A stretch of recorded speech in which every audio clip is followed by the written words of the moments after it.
એક માણસને કોઈ કારણસર જેલની સજા થઈ. થોડા વર્ષો પછી તેને જેલમાંથી છોડવામાં આવ્યો. એ પહેલા એણે જેલમાંથી તેના ઘરના સભ્યોને એક કાગળ લખ્યો. હું જેલમાંથી છૂટીને ઘરે આવી રહ્યો છું. મારો ભૂતકાળ કલંકિત છે. તે ધ્યાનમાં રાખીને તમે મને ફરી અપનાવવા માંગતા હશો કે નહીં એની મને ખબર નથી. આપણું ઘર રેલવેના પાટા પાસે છે. જો તમે મને ફરી અપનાવવા માંગતા હો તો આપણા ઘરના આંગણામાં જે વૃક્ષ છે તેની ઉપર દેખાય એ રીતે એક ઝંડી લગાવજો. એ ઝંડીને મારા સ્વાગતનું ચિહ્ન ગણીને હું સ્ટેશને ઉતરી જઈશ.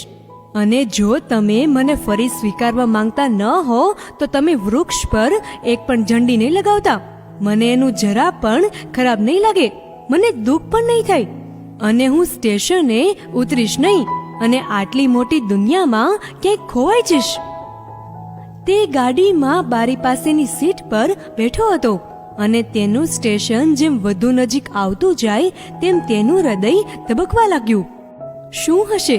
ઝંડી લગાવી હશે કે નહીં લગાવી હોય? તેની આંખ આંસુઓથી ભરાઈ ગઈ હતી.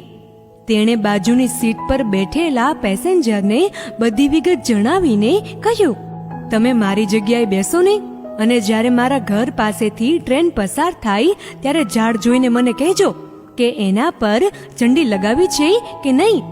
કારણ કે મારી આંખો એટલી આંસુઓથી ભરાઈ ગઈ છે કે જો વૃક્ષ પર ઝંડી લગાવી હોય તો પણ મને નહીં દેખાય.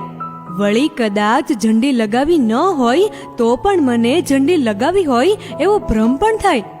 તે મુસાફર તે જેલમાંથી છૂટેલાની જગ્યાએ બેસી ગયો. ગાડી તેના ઘર પાસેથી પસાર થઈ ગઈ. પેલો મુસાફર જેની જગ્યાએ બેઠો હતો તેની આંખમાંથી શ્રાવણ ભાદરવો વહેવા લાગ્યો. તેણે તેને કહ્યું, ભાઈ, જે કાંઈ હોય તે મને કહી દો. હું પહેલેથી જ આ બંને માટે તૈયાર છું. પહેલા માણસની આંખમાંથી આંસુઓની ધારા હજુ રોકાતી નહોતી. તેણે માંડ માંડ પોતાનું ગળું સાફ કર્યું અને બોલ્યો, ઝાડ પર એક ઝંડી નથી, આખું ઝાડ ઝંડીથી ભરેલું છે.